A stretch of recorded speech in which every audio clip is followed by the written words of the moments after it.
Hey, it's Phil. Before you're going to check out my Rants About Humanity episode, I also want to invite you to consider following me and subscribing on my podcast channels and my Rumble video player channel down below. You can find it in the description. With the increasing censorship and limitations of freedom of YouTube, I don't know how long I will be able to have my thought-provoking conversations on YouTube. So if you want to support me in my mission of freedom of speech, open debate, be sure to also check me out and follow me on those platforms. I'm all about open debate, no censorship, no filter. So no matter what happens, I will keep on having my important interactions about topics that don't get enough attention. Hope to see you on my other channels and enjoy this week's episode. Welcome everyone to the Rants About Humanity podcast. Today I have Jesse Brisendine. Jesse is a best-selling author and award-winning speaker. He's a world-renowned expert who works with individuals and organizations to move beyond their limitations, unlock their greatness, and build their Camelot. We're going to see if we can pull out that Excalibur today. Business leaders, Hollywood celebrities, entrepreneurs, medical professionals, and educators have utilized Jesse's services to break through limiting beliefs, uncover their unique purpose, build thriving businesses, and live fulfilling lives. Jesse is a big fan of buffets, professional wrestling, and finding the silver lining in any situation. Let's start with the important stuff. What do you like about professional wrestling? And is there something as unprofessional wrestling? It's quite fortuitous that I'm wearing my new wrestling shirt here for today's recording. So it's funny. When I was a kid, I remember my first real superheroes. So my first real superheroes were watching the professional wrestlers, these guys with these huge muscles and whatnot. And growing up, we didn't really have TV. We got one channel that came in kind of fuzzy if you went out and moved the antenna around and whatnot. And when I was in high school, my dad got satellite. And all of a sudden with satellite, we could get wrestling. And it was the only thing throughout my whole life that my father and my brother and I did together, where my dad would come home early from work and we'd all sit there and watch Monday Night Nitro is what it was, because we'd watch World Championship Wrestling. And it was such a fun bonding time. And my dad has since passed away. But it's one of those things that when I watch it, it's weird because I still have those warm, fuzzy feelings with it. And now I have some other friends that we watch together, and it's good. It's good silliness. It's good fun. You don't really have any skin in the game in caring which team wins or loses. There's good guys and bad guys. There's a couple people that you love to hate, and there's a couple people you hate to love. It's entertaining. It's really just a fun way to kind of get lost in the world. And people say it's fake. Well, these guys are athletes, and you have some scripted storylines, kind of like going to Circus Olay or something like that, where these are doing some incredible aerial things, and it's a show put on. I don't know where the whole fake thing comes from. It's just fun. It's really good fun, and I don't think there's anything wrong with having fun. And in a way, it's also a bit of a segue towards like wrestling, right? Wrestling with your fears, wrestling with limiting beliefs, wrestling with, in your case, where you would talk a bit more about your experiences with loss and grief and stuff. In a way, it's also like wrestling with it, but then, I don't know, finding the lesson in the struggle, let's say, to persevere.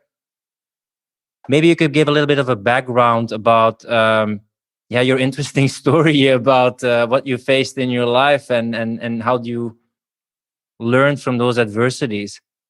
Yeah, I think wrestling can be a beautiful metaphor for life in so many ways. As I mentioned earlier, my dad passed away, and my dad's loss was very unexpected. So about 6 months before my dad died, one of my closest friends took his life. I found him when he was still alive, went through the whole thing with him. And I found myself in this really dark place because I had never gone through anything like that. And our education system doesn't really prepare us for things like that. You spend lots of time learning about quadratic equations and the symbolism at the end for the green light and the Great Gatsby. But nothing in there is actually, at least in my education, wasn't focused on like, what do you do when your proverbial world seems like it's at an end? What do you do when it hurts so bad you can't breathe? What do you do when you have these images in your mind, you can't get them out of your head?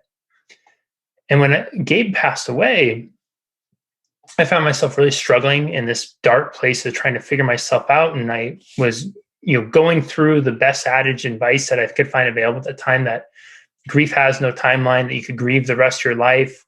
And all that was just so depressing and unacceptable to me, Phil, because I was feeling like hell. And the last thing I wanted to do is sign up for a lifetime of feeling like hell. There had to be a difference. And so I started to kind of explore this. And then when my dad passed away, my dad had been going through a 2-year battle with cancer. And he had just gotten the clean bill of health literally 2 weeks before he passed, where the doctor calls him up, looks him in the eye, shakes his hand, says, "Congratulations, Mike, you're cancer free. You have your whole life. You've earned more time." And my dad drops dead. And so after I gave him my dad in such close succession and being in such a dark place, I realized that it was really important for me to try to figure out how to find my smile, how to be happy again.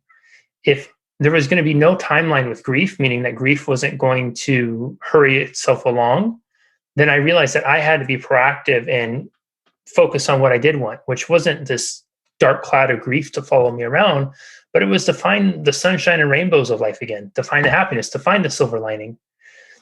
So what I did after that was I decided to do this thing that I called the 1 year 1,000 challenge, where I challenged myself to do 1,000 things I'd never done before in a calendar year. I had to do at least one new thing a day. And the whole intention was this was really about being really deliberate, really intentional about how you live your day. You know, most humans, we're a byproduct of our habits, right? We're 90+% of what we do every day is habitual. How we get dressed, how we brush our teeth, how we eat, everything. We're not thinking about these things.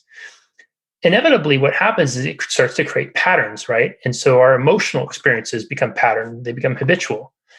Us feeling sad, us feeling angry, us feeling frustrated, us feeling afraid. Most of it is habits. Very few of it is some sort of stimulus.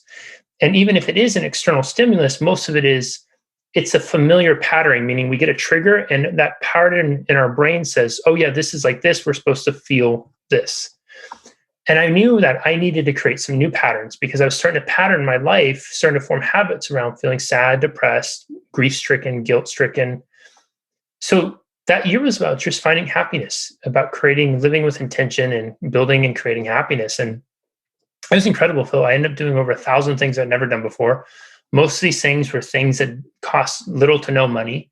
It wasn't a bucket list year where you take the year off work and you travel around. Most of it was stuff you had to do every day in the context of working. But it was really to show that you have, all of us have the capacity. We have the potential to live with intention. And what I found with that was really this incredible key to how we live and experience life is the intention.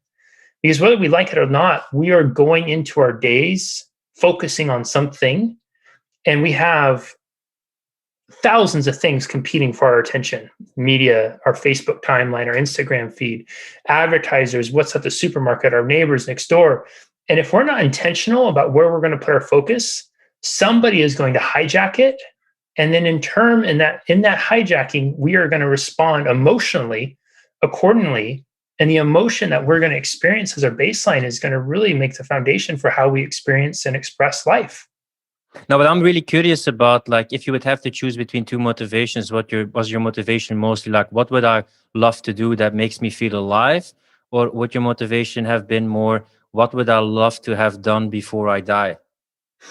It makes me feel alive. Great question. Makes me feel alive. It was very much that. So after my father passed away, about 2.5 years after that or so, maybe 3 years, my best friend was killed in a car crash.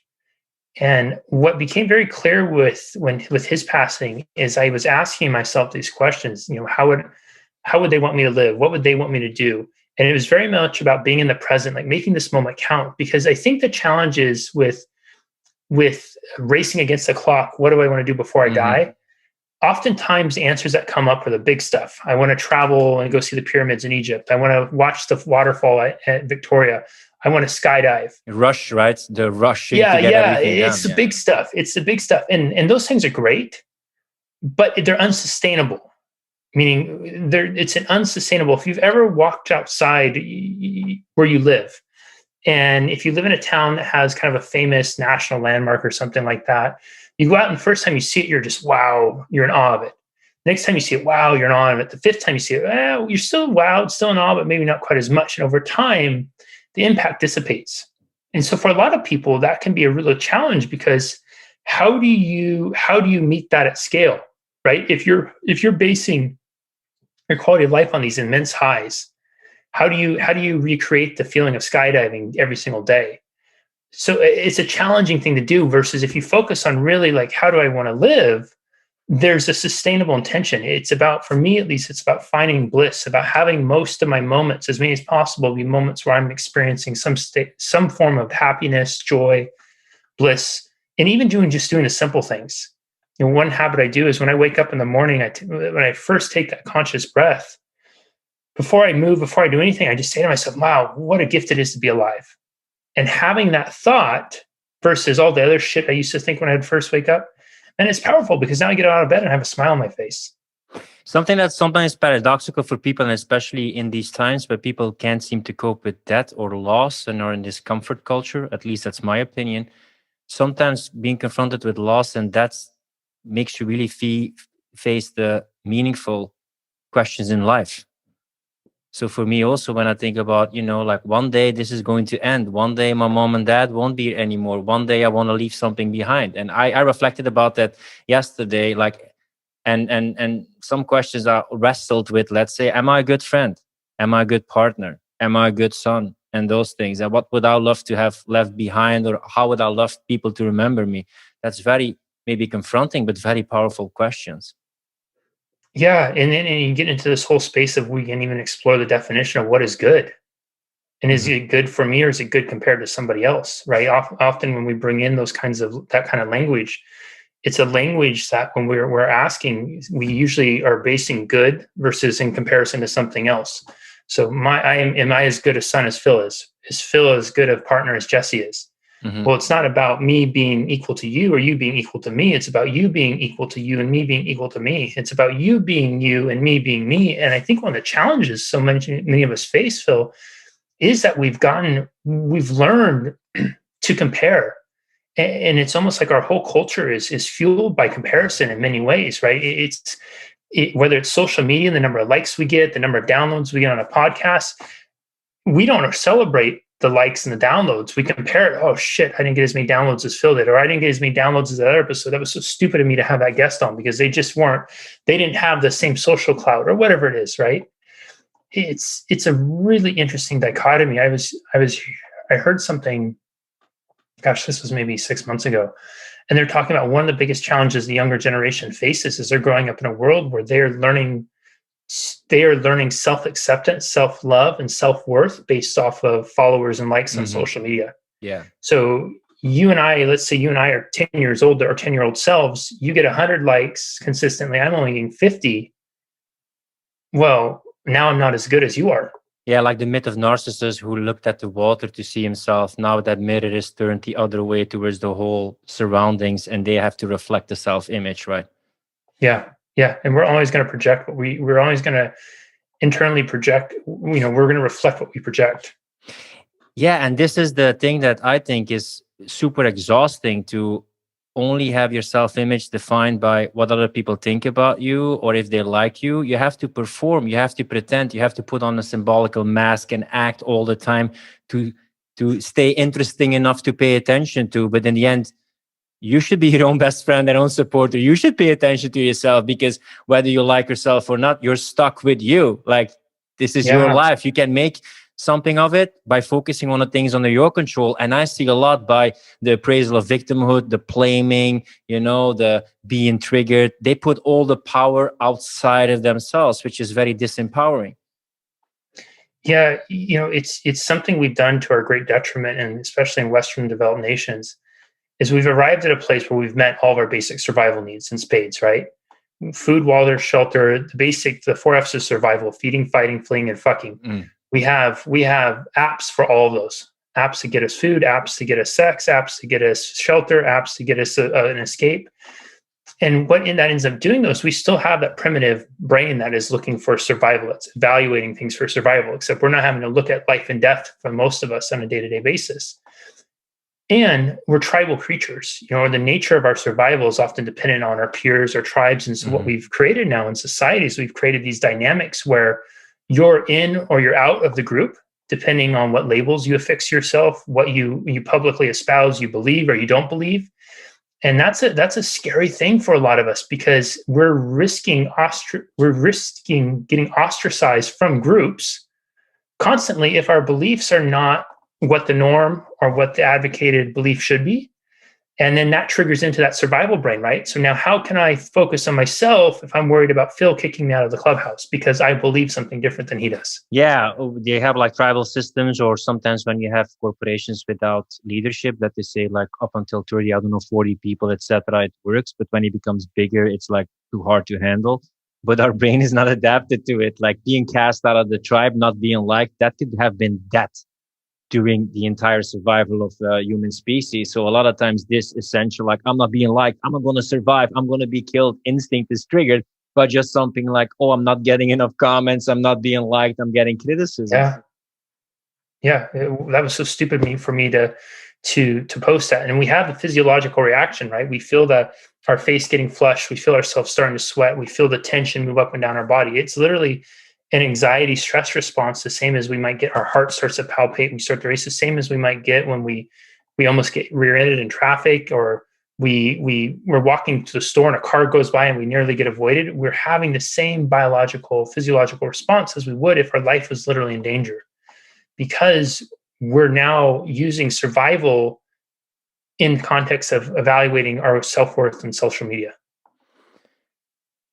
And I think we're worshiping comfort and having this Faustian deal of more choices, while it's very clear up until now that more choices will not make us more happy. Endless Netflix choices, endless virtual reality of endless experiences. It's being sold as like, oh, that's ultimate joy. No, it isn't. There's a lot of impact on the stable things in people, their life. Like, okay, now I date a girl. Okay, endless choices. It's nice to pick one, but then I'll stick with one, while that portal of attractive dates on your WhatsApp, Tinder, and all the other dating apps, or on Facebook Friends is still out there. When you have like a down point in your relationship, oh, let's scroll these ex pictures. Let's start a chat with this person. I mean, they act like they can just pick and use their willpower wisely, but we're not as strong as the temptation of those things. Let's be real. Yeah, it's so spot on. I don't know about you, but I actually can't stand all the choices on Netflix and whatnot. Now there's more and more apps, because I get on there and I go to watch something. It takes me 20 minutes to sit there and even decide what to watch, because there's so much choice. I miss the good old days when you had to really be intentional about getting in the car, driving to the video store, then walk around and then make a choice, because you knew that when you came home with that video, that was what you're going to commit your time to. You didn't have the option of, if you didn't like it in 5 seconds, you could switch it off and turn on 10,000 other choices. And here also you have the fear of loss, right? In another way, fear of loss. Have I made the right choice? Yep. Should I have taken this? So it's not only the fact that it paralyzes us to make the right choice. It's also that when we make a choice, we're always wondering, have we made the best choice? Could I have made another decision? So in the future, when I see all these avatars living in a virtual world, endless choices. You could plug in those synapses on your brain and go skydiving in Australia. You could do deep sea diving in Indonesia. Endless choice. Anytime that you're hanging out and choosing something, 80% is thinking like, should I have done something else? Should I be somewhere else? Is this the place I want to be? How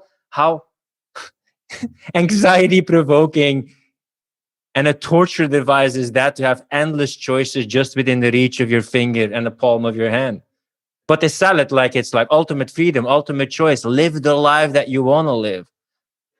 We're going to get to the point, I think, in the next few years where we'll be able to create any sort of emotional experience we want through virtual reality that'll be much more intense and much more sensory evoking than any sort of physical experience we can create in this kind of reality. And that's going to be a challenge, as you said. Like we're so always seeking comfort, and we're so averse to actually going through discomfort. How are people ever going to engage in this kind of reality more when it's so much easier in that reality, when you can be whoever and you can do whatever? This is the thing that I kept on predicting for years. In the future, just as you have a 3D printer, like attractive women, let's talk about women, you will be able to use their body online, plug in, have sex with them on any place that you want, in any position. You will order a session for 30 minutes. You put in some fetishes and some unpredictability, and every day you can sleep with a beautiful woman and feel like it's actually real. And then you ask yourself, like, why would I still be with a real human being? It's so boring, this real sex, because I can do it at any place that I want. I can buy these women for a time that I want. I can do the kinky stuff with them that I like. So why the hell would I just saddle with a less updated app, aka real human? Yeah. Relationships are hard. I volunteered several years ago for a basically like a young person support organization. And it was really interesting. The people who were writing in about relationship problems, I'd say 25 to 30% of their relationships were relationships with people online who they'd never physically met in person. You know, their emotional experience is the same. It's the same as if you have a physical partner and the stuff you go through, you're expressing the frustration, discomfort, sadness, longing, all those types of things. And so you imagine now with virtual reality coming in, exactly to your point, but we get to have all the good stuff and we can phase out all the hard stuff, the fights, the arguments, the You disagreements. know So what it they want is? to have, It's this need for control.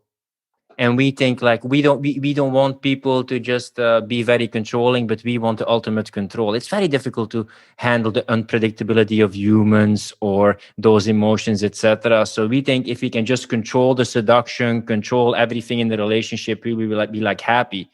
This is that I say a lot of times, like the danger is not for robots to become like humans. The danger is for humans to become like robots and treat each other like apps. yeah, I can see in well the future said. people like, what's this human? I'm trying to update them and change it, but they won't update. Like, what is it going on here?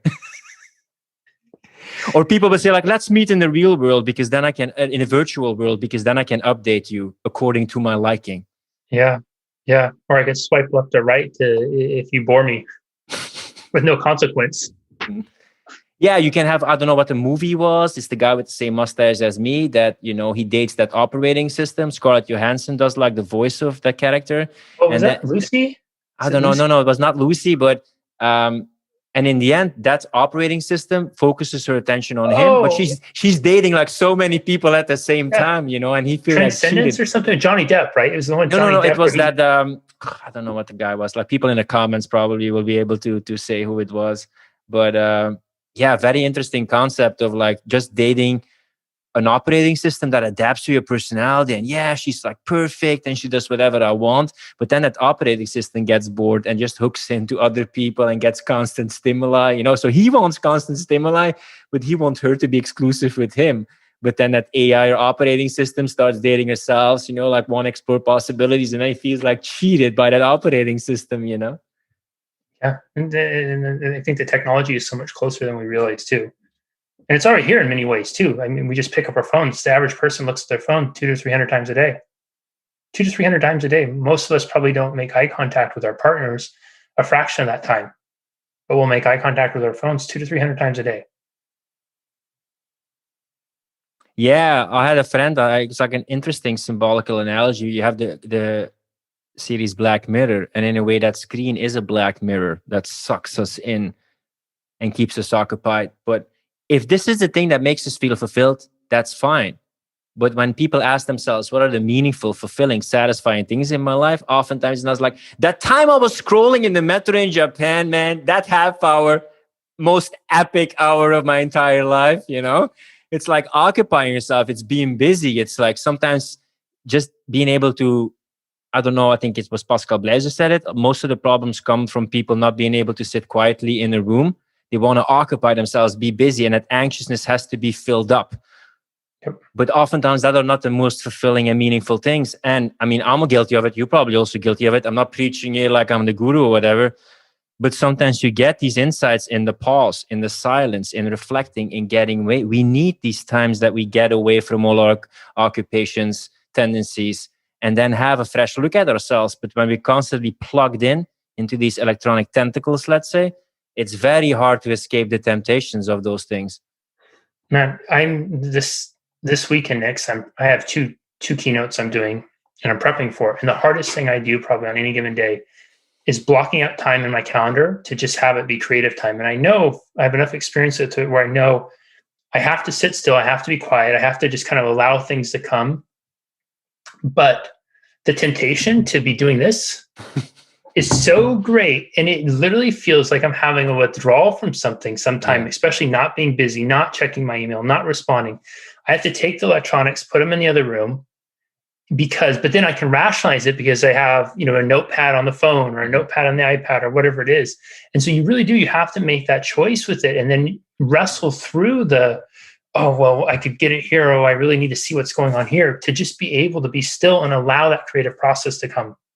I'm a dinosaur, as some young people call me, because I always convince myself when I go outside, I don't need my phone with me. And when I really need it, I take it. But else, 90% of the time, I don't have my phone with me. I'm just horrible in navigation and GPS. So sometimes then I need it. But else, no, it distracts me. Takes me away from the present moment. And then I'm going to go walking with my dog. And half of the time I'm scrolling through stuff, and, I should be in control of this technology.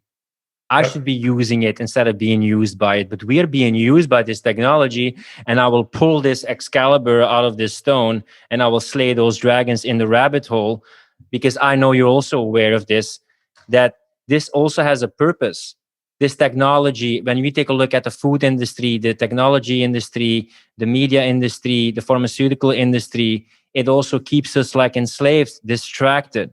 Because one thing that I like, and I listen to a podcast episode of David Icke, whether you like him or not, one thing that we've seen the last years is the centralization of power in companies and institutions. You want to order stuff, go to Amazon. You want to check out the media, these 5 corporations. You want to have your pharmaceutical things, go to this. So we see an increasingly accumulation of power, decision-making power in these big institutions. I think $3 trillion went from like the middle class or whatever to these big corporations. So we also see these essential things in human perception, human behavior, increasingly being centralized in these couple of institutions or corporations who define a huge aspect of our life, or transport, or dating, or consumption. How do you see the evolution, what's happened the last 15 or 20 years? Because I still think that people don't realize, like, these Ubers, these Amazons, these Facebooks, like all these evolutions the last 20 years, these are like gigantic. They're having so much effect on our daily life.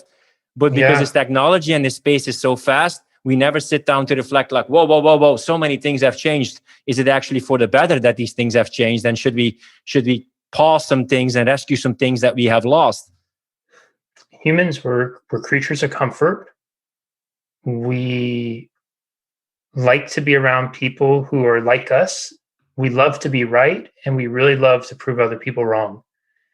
And when you think of that, all those institutions that you just mentioned basically operate in business models that do exactly that. Amazon creates comfort, massive comfort. You don't have to go to the store. You don't have to take your time to do that.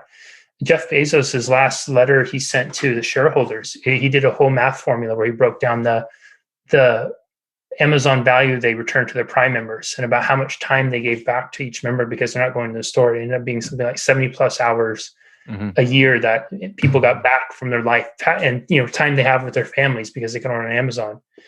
The media, why would we want to be told what we like and what we know? We don't want to be told stuff that challenges our beliefs or makes us uncomfortable.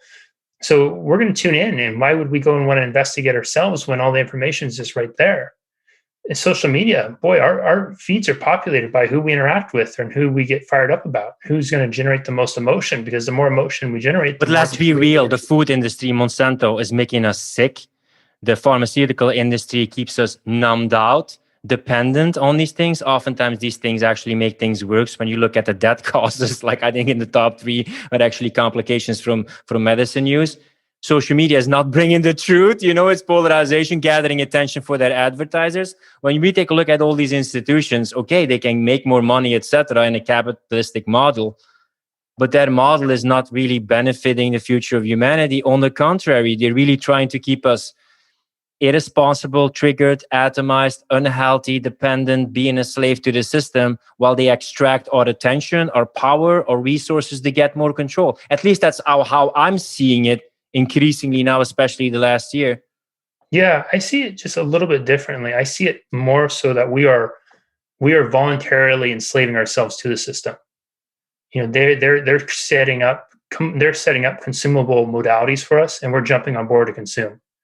We don't have to log into social media. Social media creates an environment. It's very lucrative for us to log in, and then it becomes a choice. Do I hang out with Phil and have a conversation, or do I go and scroll on social media?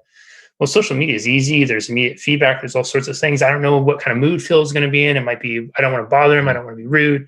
All these types of things. So it makes it easy. And I think it's kind of like we all have the keys and we're going and giving the keys away, and social media, whatever it is waiting there with open arms and golden shackles saying, here, don't worry, we'll take care of you. We'll get you hooked up.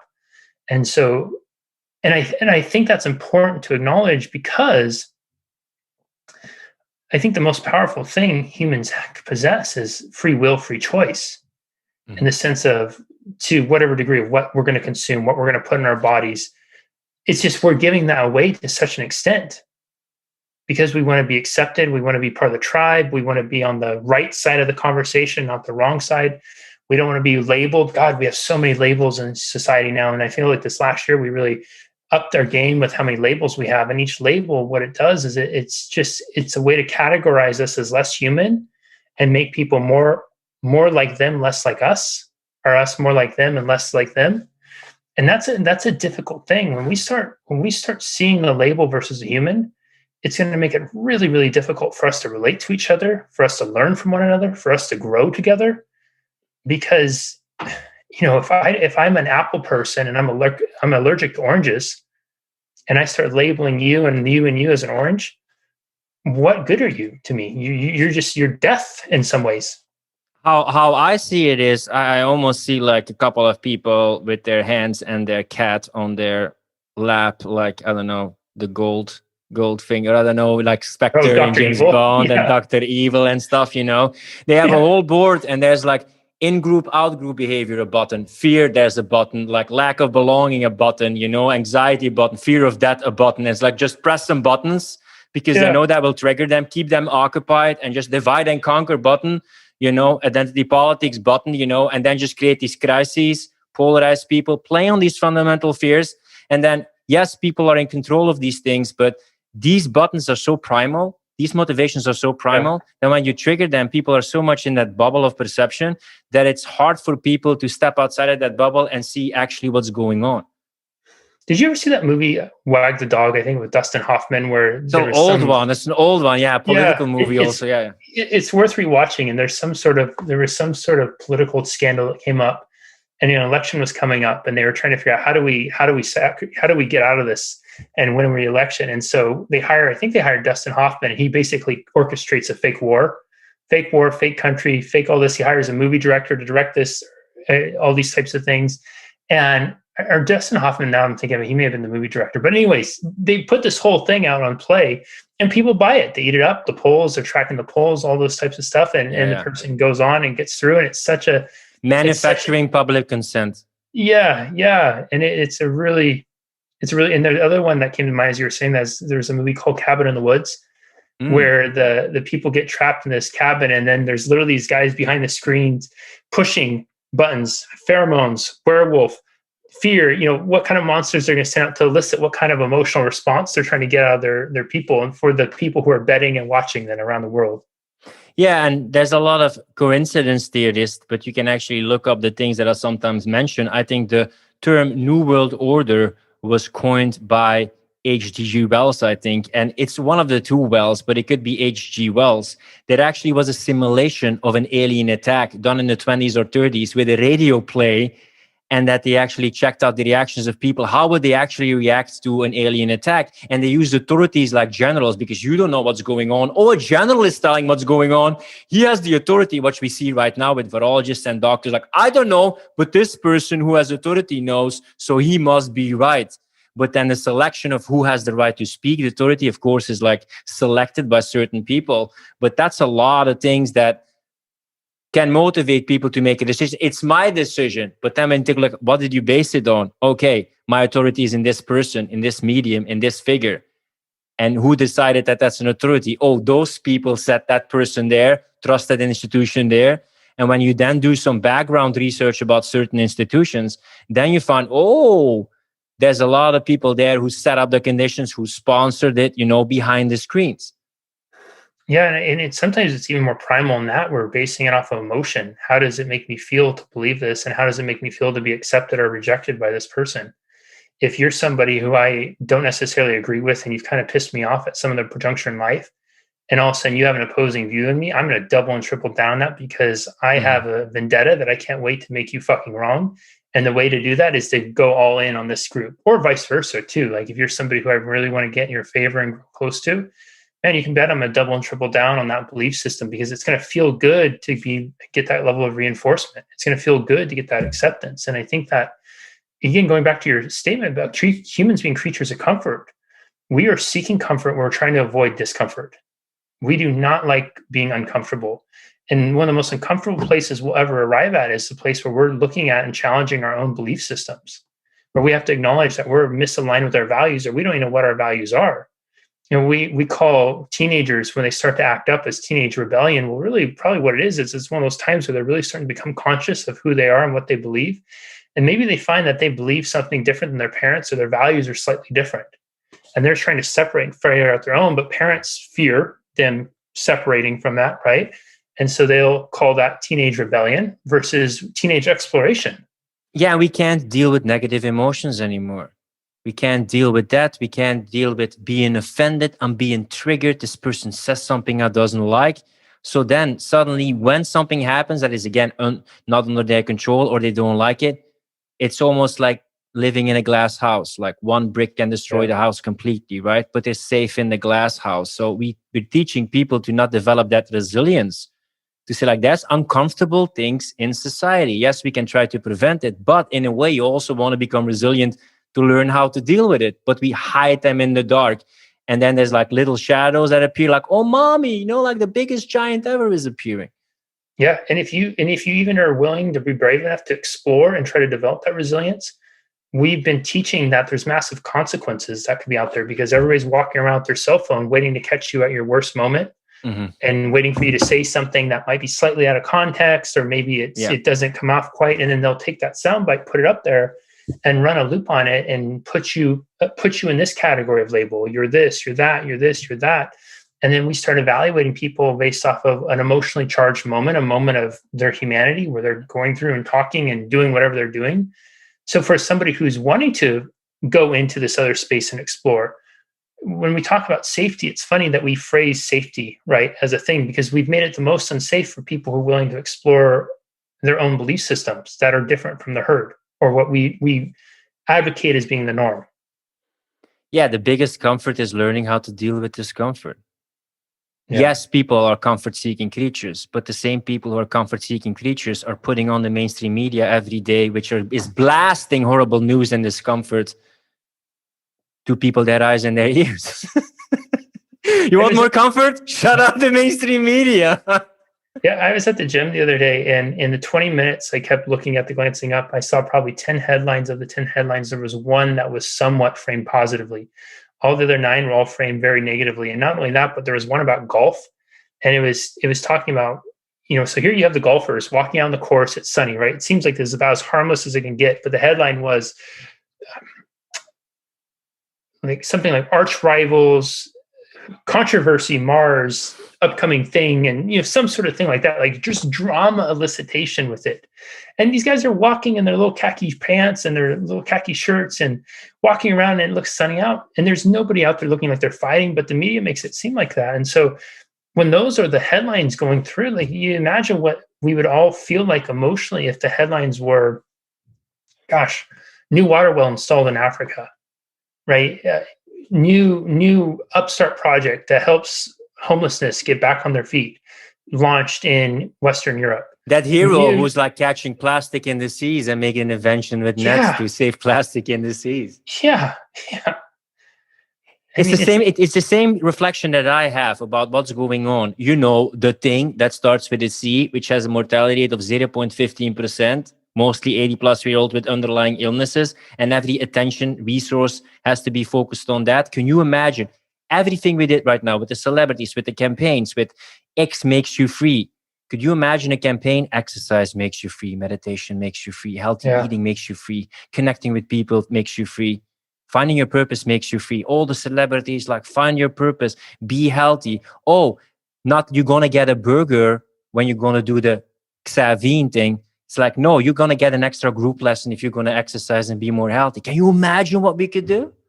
Yeah, if we replace the mortality ticker with like a pounds lost ticker, right? Instead of it being about how scary it is and how many people are dying, what if it was something about how many people are proactively focusing on their health and really realizing that their health is their one thing that they have dominion over in so many ways, and that the majority of us in this world, especially in first world countries, we've been very proactively doing massive disservices to our health with what we put in our body and how we choose to move or not move our bodies. And wouldn't it be incredible if we had that for a change? Here's in the United States, it's something like 70% of the population is overweight or obese. You think about it, like to be classified as obese in the United States, I think it's 30 pounds or so overweight. And the number one death cause in the world, right? Yeah, number one. And so if you think about that, 30 pounds and essentially 30 to 40 pounds, whatever it is, if that was the focus, right? If we had it being collective weight loss or something like that, if a person were to lose 1 pound a week, just 1 pound a week, that's a 3,500 calorie deficit that you can combine from exercising, moving more, eating a little bit less. We could have wiped out obesity in 1 year, wiped out obesity, which then has a byproduct, heart disease, all those other things that go hand in hand with it. We could be the healthiest we've ever been in human history right now, I think, in so many ways, but we're not. We're probably more unhealthy. We're using more prescription medications. I think I heard something the other day that the average adult in America, I think something like 60% are going to be on some sort of antidepressant, anti-anxiety medication, over 65%. Yeah, in Belgium, it's about 1 out of 10, I think, that are antidepressants. So we see a lot of things when we look at people in the past, that people were more satisfying and life was more stable. So we see it in the burnouts, we see it in depression, in medication use, in how long relationships last, that we are going like downhill, even though the technological means, the comfort means are going up. So clearly there is something not working here, despite the fact that we have so much resources to make the world, make humanity a better place, helping people find their purpose, connect with each other, and stop polarizing. But when you look at the communication, the polarization, the identity politics card, it's worse in the 60s sometimes.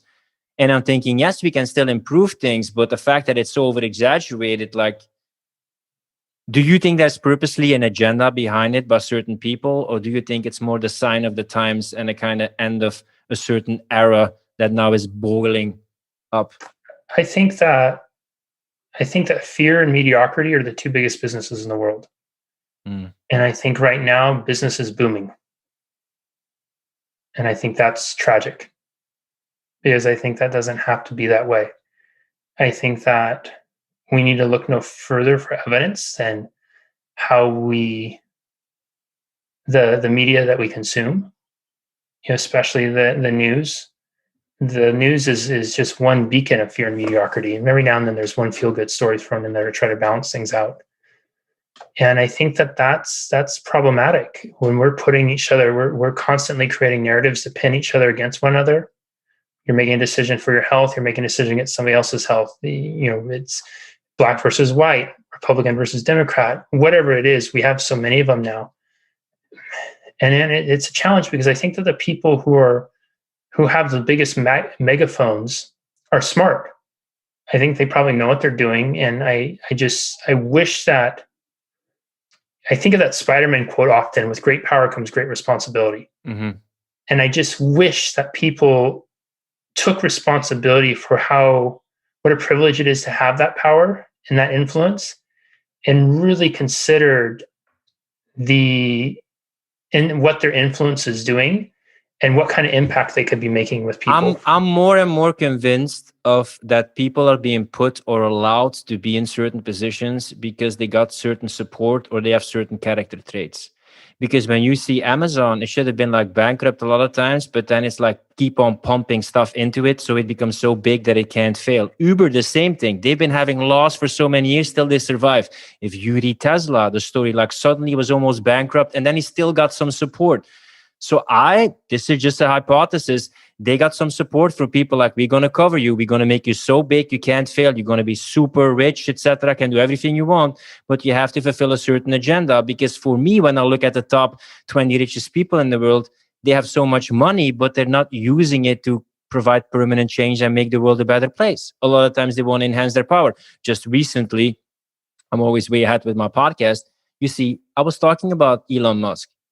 You can worship him as a great visionary or whatever, but it's a guy with no morals. Don't listen to what they say. Look at what he does with Neuralink and all the companies. And first he said, like, hey, buy Bitcoin, decentralized, fight the power, be in the rebel, right? And what did he did now? Oh yeah, no, I don't allow Bitcoin anymore. And now it's crap. And our love relationship has ended. Bam, it plummeted completely. So A, these people have tremendous power. And B, I don't see a lot of so-called philanthropists actually doing real philanthropy. Yeah, I think a lot of the real philanthropists are the ones that aren't in the spotlight. They're more behind the scenes. And I think, like, to that point about the Bitcoin, I was going to ask you, did you get involved in GameStop in January? It gets to this point where it's really about ready to go. And then all of a sudden there's this blackout among all the trading systems. And we rigged the game, but if you rig the game, that's not okay. We can only rig the game. Yeah. And it's just like, and then it goes from 400 and something a share to 300 to 200 something in a matter of minutes because people couldn't get on there.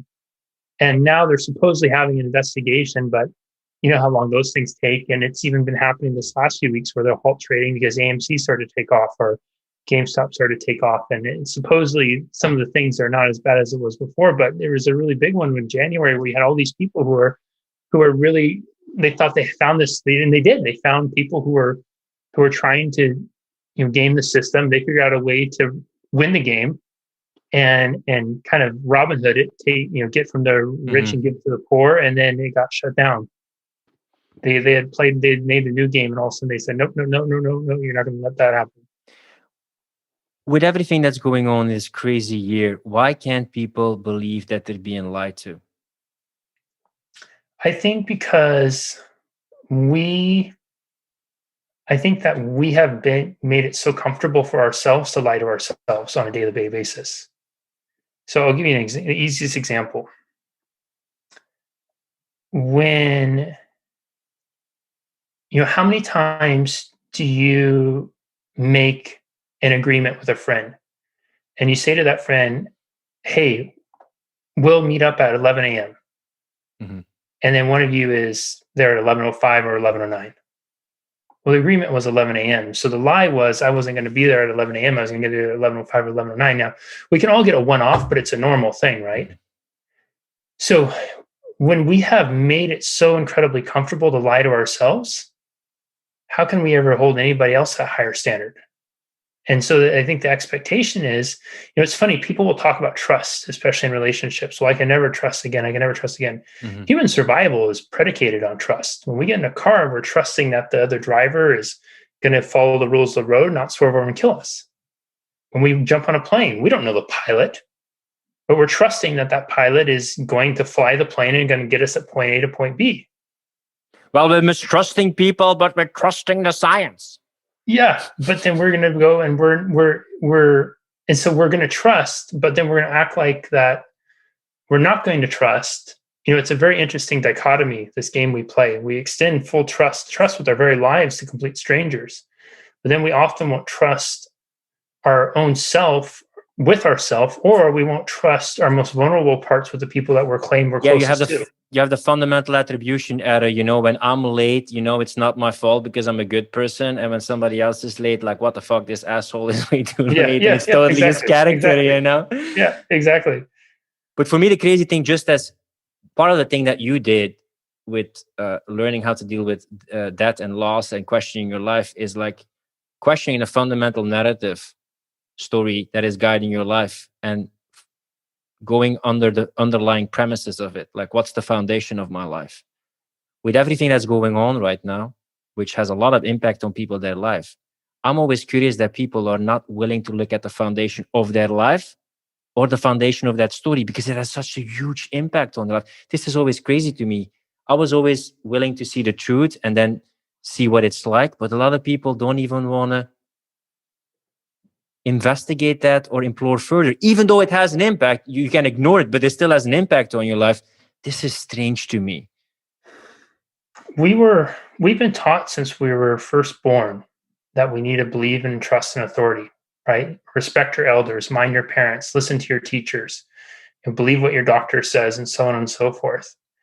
We're taught that you're supposed to grow up, get good grades, get a job, you're going to work the job, get the house, get the so on and so forth. right? Everything is about process and trust. And in that, there's always going to be some sort of listening and adhering to authority. That's just how it is. It's just the way things are. And in that, the assumption is made that if we do those things, then we will have a successful life. And successful life for most of us means we're going to end up at some place where we're happy. So who are we to question it, right? Why would we question something that, again, we've formed a habit around listening to and inviting to over the course of our entire life? And especially when we're young, there's consequences, right? You think of the times when you challenged your parents, you challenged teachers at school. Because I tell you, sir. Yeah. I remember there was one time that I had a teacher in high school, and she was doing some stuff that was just blatantly not okay, from my perspective, blatantly not okay. And I was always such a shy, quiet kid, but I finally got to the point where I can't take this anymore. I have to say something. I got in trouble, had to stay after class, had to write an apology letter to her, all these types of things. Like it was bananas because I was challenging her authority. And it wasn't that I was challenging her authority. I just didn't agree with it. And there was no explanation offered to me as to why. It didn't make sense. You weren't challenging authority. You were standing up for your own authority. Yeah. And so when we really think about that, like if we think about some of the stories we celebrate throughout history, fact or fiction, so many of those are about us looking at things outside the box. It's the real hero's journey is seeing how things have been and realizing that there's a fundamental flaw to how things have been and challenging and setting a new path for how things could become. And for so many of us, again, when we have so many systems in place for comfort, right? Go home, Netflix, food, drugs, alcohol, sex, we have all of our needs being met by an app, literally a swipe away. It's going to get harder and harder, I think, for many ways for us to challenge it. And now we have more and more language that if you do challenge it, you're in this group and that group is this or that group is that. Yeah, and it's basically like don't ask, don't think, shut up, shit still, this kind of ancient Prussian school education system, which becomes kind of like a way of life. But it's even more dangerous right now because you can have the speech police and the thought police and the feelings police. And if you're going to post something, just an idea or start a conversation, and it's not aligned with what they want, you get removed from the tribe. You get removed from your audience that you've built up for all those years because you're not a good boy, Jesse. You have to stay within the ideological propaganda and what we like. But just as you said, I was studying the rebels, the different thinkers. That's where the change comes from. That's where the innovation comes from. You know, Phil, I think one of the most important lessons in history, and it's one that's rarely talked about, was there was the Christmas Eve ceasefire in World War One, and you had the front, you had the Allies on one side, and you had the Germans on the other side, and they're in trenches in no man's land. Sometimes, it's the most God-forgiving place. It's cold, it's freezing. And I think it was the Germans first brought in like little Christmas trees and then little Tannenbaums. And then somebody on one side, I don't remember which, started singing Christmas carols. And there were some Germans that prior to the war had worked in England. And so they were fairly speak English. And so then they started singing, translating back and forth. And then one person says, will somebody join me in the front?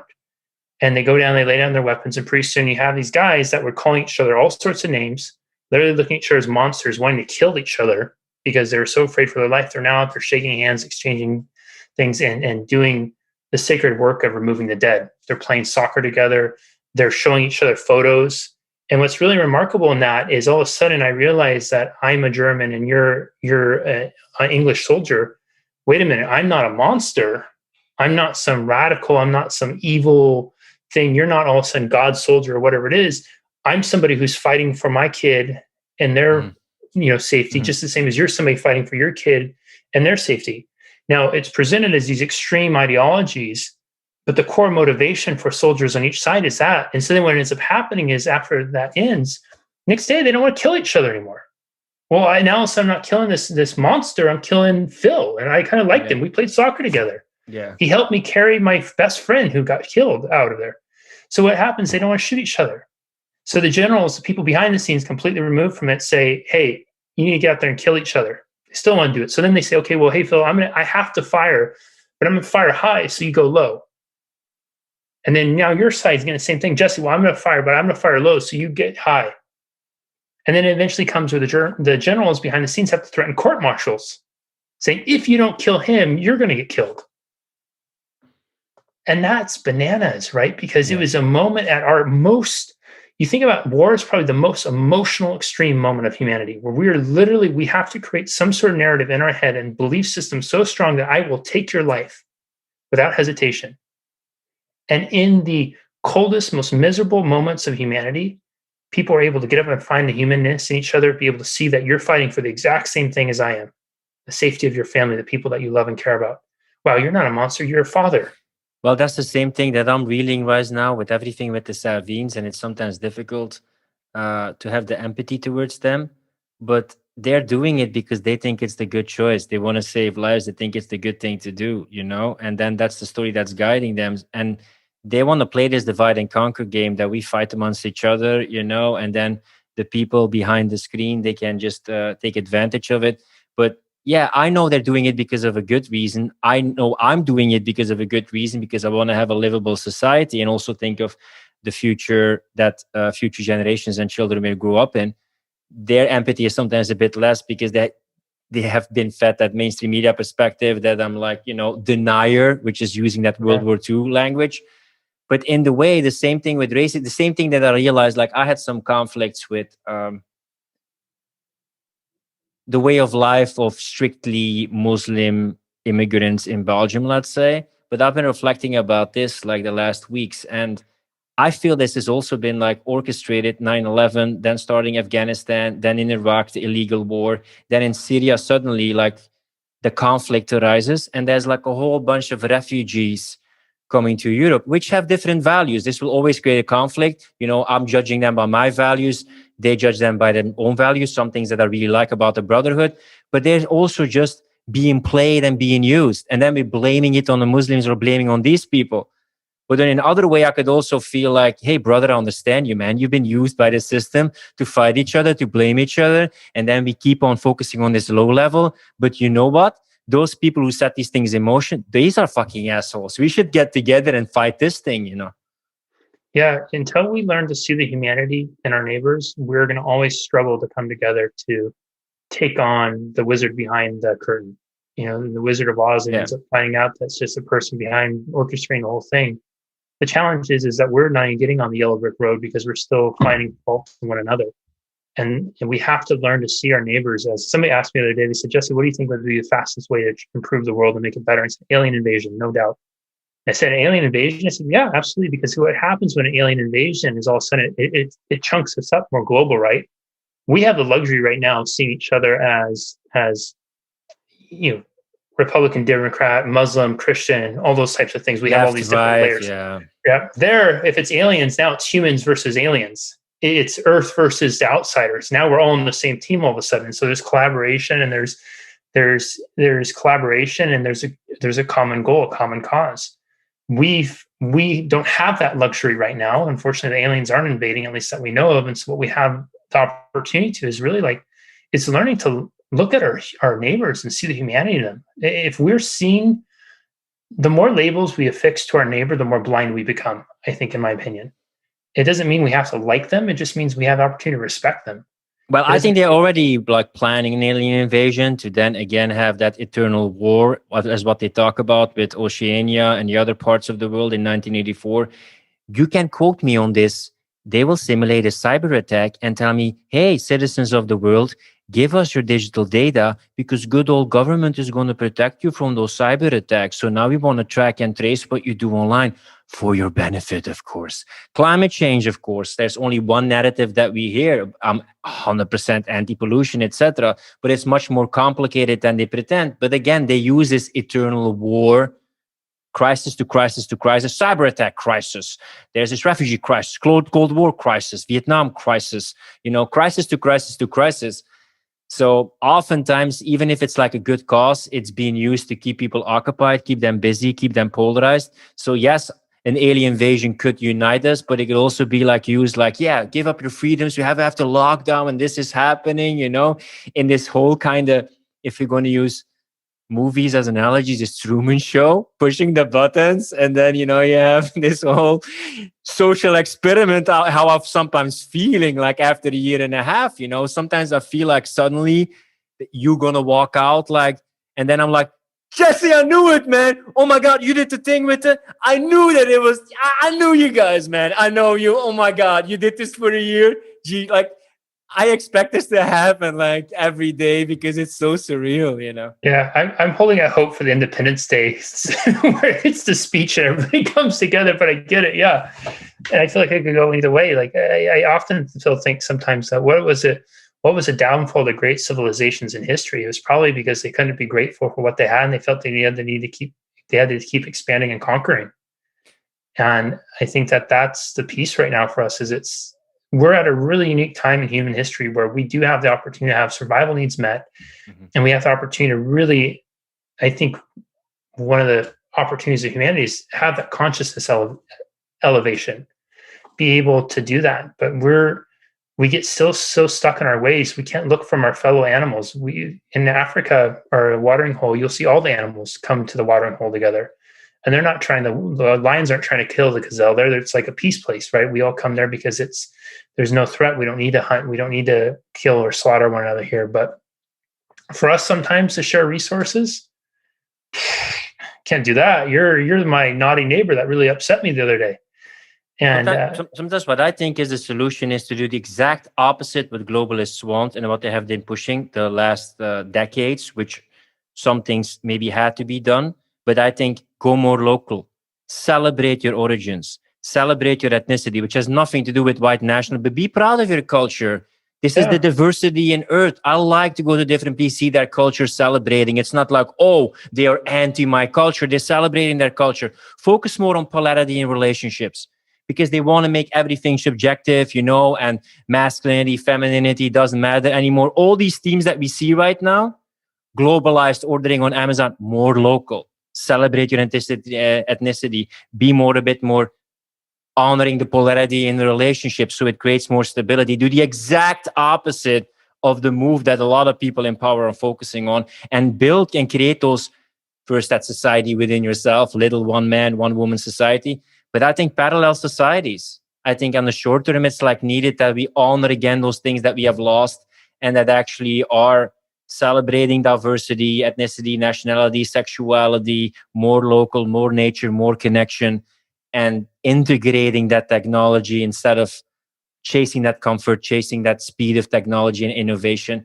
that is taken away from our fundamental satisfaction and fulfillment, I feel. Yeah, and we can replace the labeling of those different cultures and expressions with, instead of labeling, replace it with curiosity. Wow, you do that? Yeah. Why do you do that?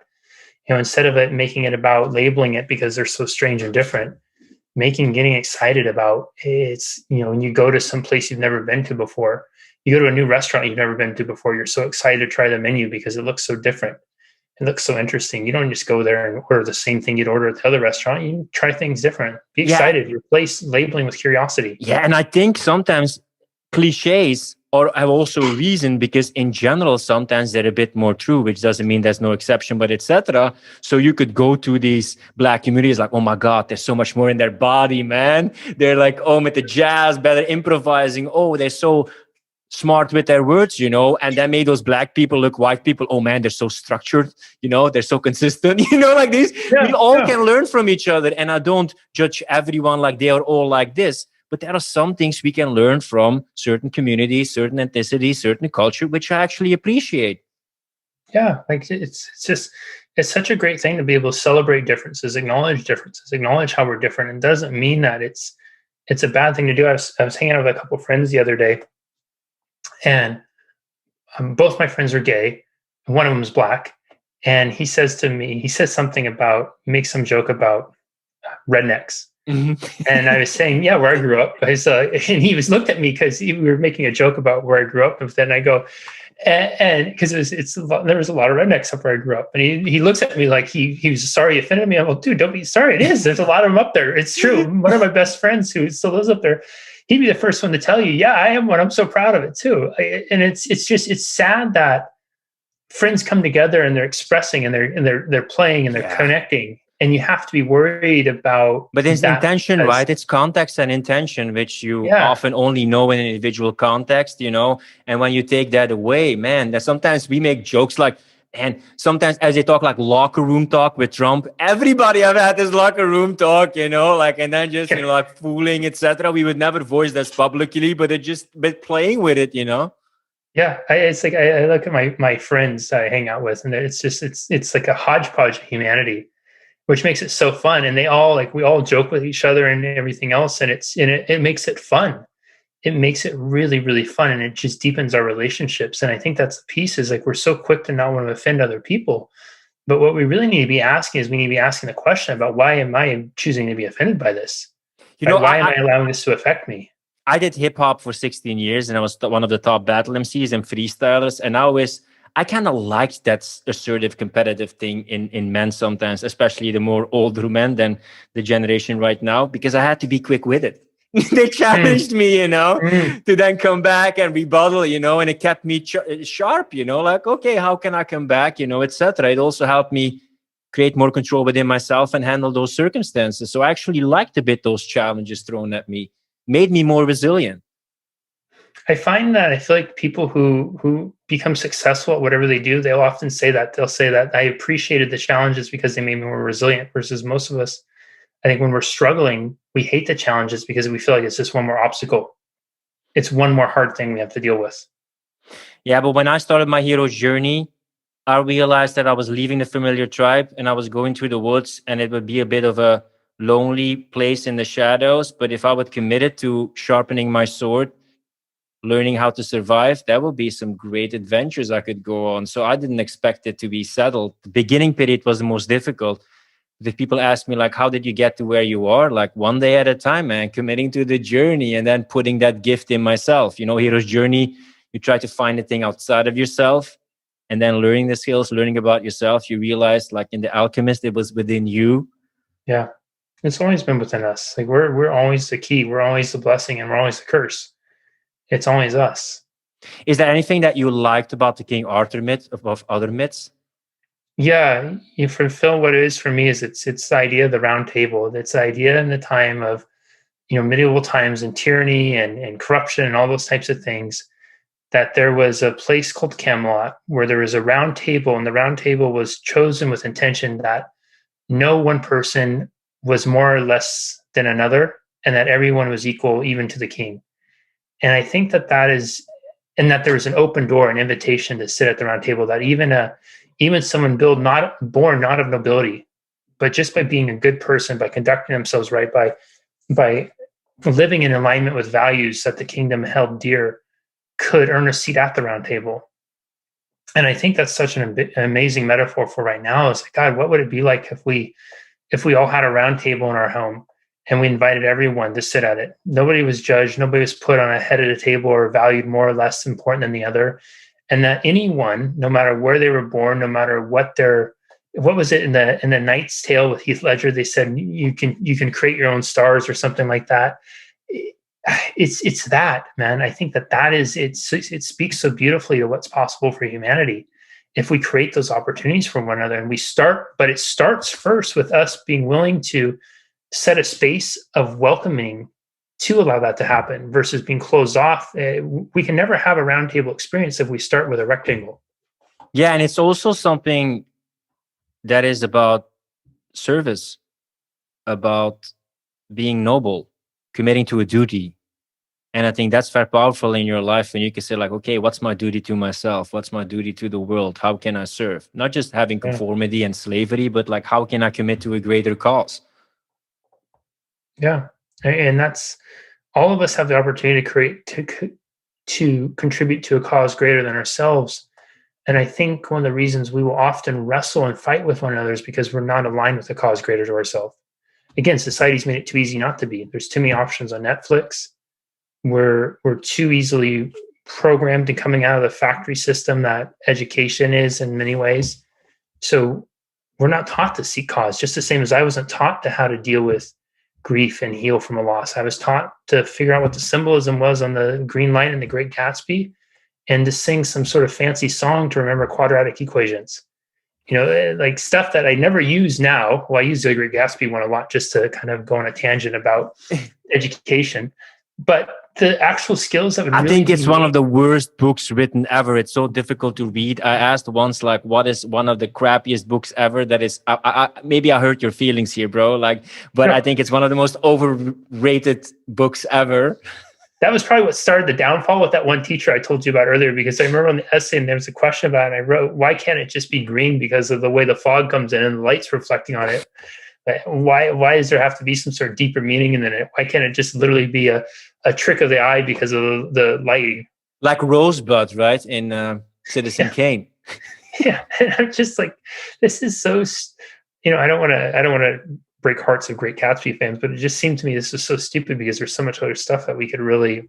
And you know what? We've been talking a lot about movies, and I also saw, and maybe you also have some experience about it.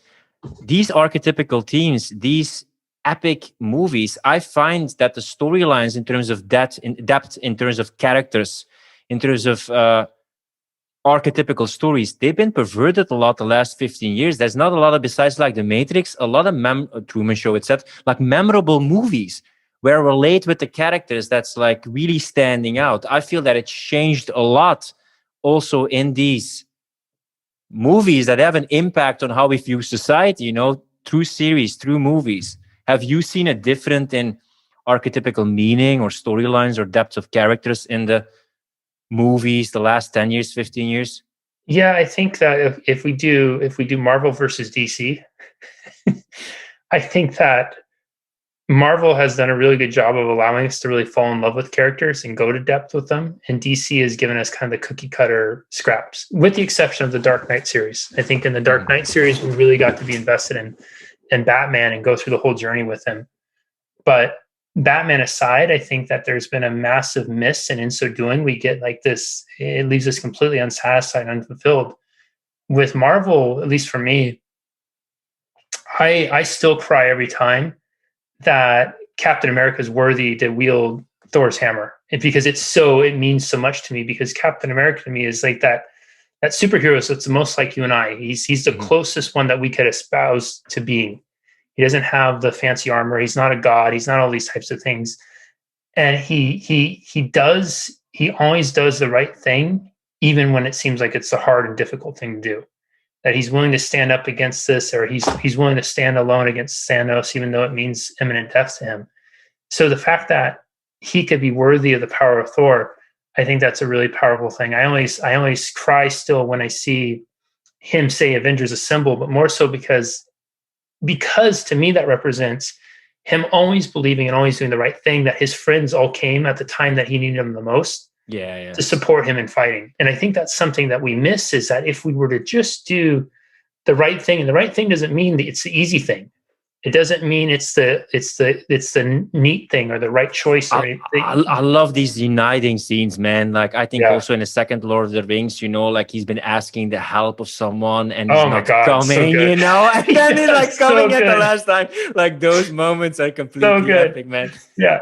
So good. Yeah. It looks up, look at the light of the fifth day, and then they go out there and they charge out, and there's Gandalf, and then, the king, no, he's not alone, Rohirrim, and they charge out. Oh, goosebumps every time. It's still so good.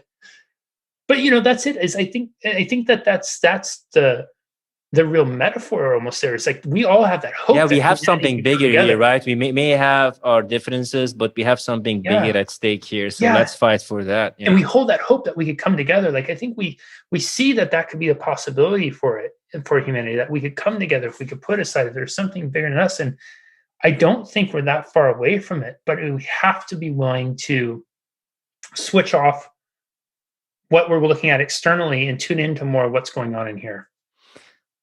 Yeah, and that's sometimes facing death, or the death of who you think you are, in a symbolic way, because I also like in movies when some people, throw themselves before the final big blast of an enemy and they catch the bullet or sacrifice themselves, etc., because they sacrifice themselves to something bigger than themselves, which is a kind of ego death.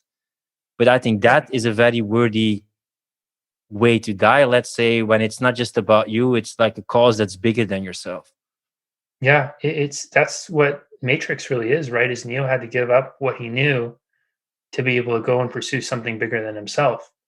And I think that's where you had the movies started to go downhill after the first one. They had some cool fight scenes, but they got worse and worse and worse because they didn't just run with like that simple, the metaphor. They had to try to keep making it bigger than what it really was versus just expanding on what it already was, which is now it's going into this piece. And there's so much richness that could have been Yeah, explored also there. Neo is new and Neo is one. So in a way, he's the ultimate individual, but he's also the one that connects everyone, you know? So it's like, in a way, the most individualized level, but also someone who's willing to sacrifice themselves to the whole and connecting everyone with each other. So it's a very important archetypical image. Are you going to watch the fourth one when it comes out this year? I haven't. Isn't the fourth one coming? Yeah. Yeah, it's coming out. It'll be out in, I think, the winter or around Christmas time, Thanksgiving, in November, December this year. It's definitely an interesting movie to see, especially the first one with all the things that are going on right now. I can't believe it's like 20 years ago or 21 years ago. It still seems like brand new. I think that was done in the 90s, the mid 90s. Yeah. I think so. I think it was like early mid 90s. So maybe like 20, 25 years even. If people want to find out everything that you do, where can they find all the new stuff about you and your individual talents? Yeah, social media, Jesse Brisendine. I'm all over Jesse Brisendine. You just find me on there. I'm on there. Last question. If somebody would want to ask him questions while pondering over their own deaths, loss of a friend, what would be a place that you would suggest for them to start or some questions to ask? It's a great question. The most important question I think we can ask ourselves is, how would this person I've lost or persons I've lost want me to live? And what would they want me to do in this moment? How would they want me to spend this next moment? And what I'll often do, Phil, is I'll often ask that person directly, Gabe, how would you want me to spend this moment? Dad, what would you want me to do right now? Because after loss, and there's so much confusion, there's such emotion, and it's so easy for us to lie to ourselves when we're so emotionally vulnerable. I think there's an ultimate truth that emerges when we ask guidance from those we've lost that kind of cuts through some of the BS that we use to fuel, loss is hard enough as it is, but we will often fuel our grief with guilt. Yeah. We will often fuel our sadness with shame. And it makes it that much harder to navigate and move through. But if we allow those who we've lost to guide us, it can help us navigate through one of the most difficult times of our life with as much grace and ease as possible. And after that loss period, do you just give yourself enough time to be with the feelings? Because there can be this tendency to distract yourself from all the uncomfortable emotions. Yeah. Now what I do is when I you saw me just sit up and kind of lean back. Yeah. I've gotten that comfortable with losing people because I've lost so many people. And I say that jokingly because I actually do have rules now for myself. So when I find out I've lost someone, I cancel out anything that's not essential. And I give myself at least a week just to feel, cry, be angry, all those types of things. I will often kind of zone out with Netflix and to a point of toleration. But just really, have a little bit more of the comfort food I normally wouldn't eat. No alcohol during that time. No alcohol at all. Anything when I'm in a really emotionally charged state, I have a real no alcohol. But I'll eat peanut butter and jelly and Eggo waffles, those kinds of things. And I just give myself permission to feel, especially through those intense bouts. It's so important that we feel through it, not to try to mask and stuff it down, but to really, when you need to cry so hard until it hurts. And then there's going to be a moment where you come up for air, where you take a breath. And I refer to those as the in-between moments. They're the moments that are in between the bouts of grief and sadness, guilt and shame, anger and grief.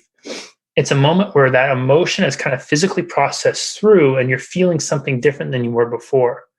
And those are the moments it's so important to start to be intentional with it, asking those who you've lost for guidance. How would you want me to spend this next moment? What would you want me to do? And sometimes it's something simple as just smiling. Go stand in front of the mirror and smile. But the fact that you can smile, it's starting to pave a way forward for you. It's starting to lay a breadcrumb for you to follow towards a happy life. And I think what's really important is when we lose someone, it's not the end, it's a new chapter. And the new chapter, again, we're not comparing. The new chapter doesn't have to be better than the previous.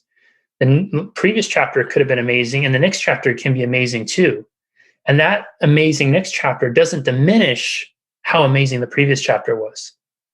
It just means that you're really honoring what that chapter was, and you love it, you care about it, and you're so committed to honoring it, and you want the legacy of that chapter to be a legacy of amazingness as opposed to a legacy of sadness. And one thing that also, stimulated that way, and I don't know if you had the same thought, is sometimes when I have difficulties with people like that, you can have that feeling like, I wish if only I should have actually, etc. And when I have certain things that I wish, that I want to say to someone, at a certain point, say it to the person.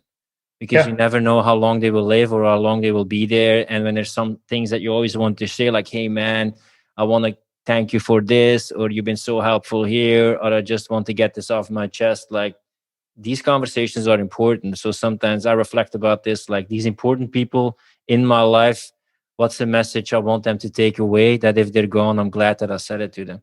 Dude, going full circle, we talked early on about we look at these things 200 to 300 times a day. Imagine if you were intentional with this, instead of picking up to look at Netflix, Facebook, whatever it is, you got on here and you sent 200 I love you messages every day to different people. You sent 200 messages of appreciation to people.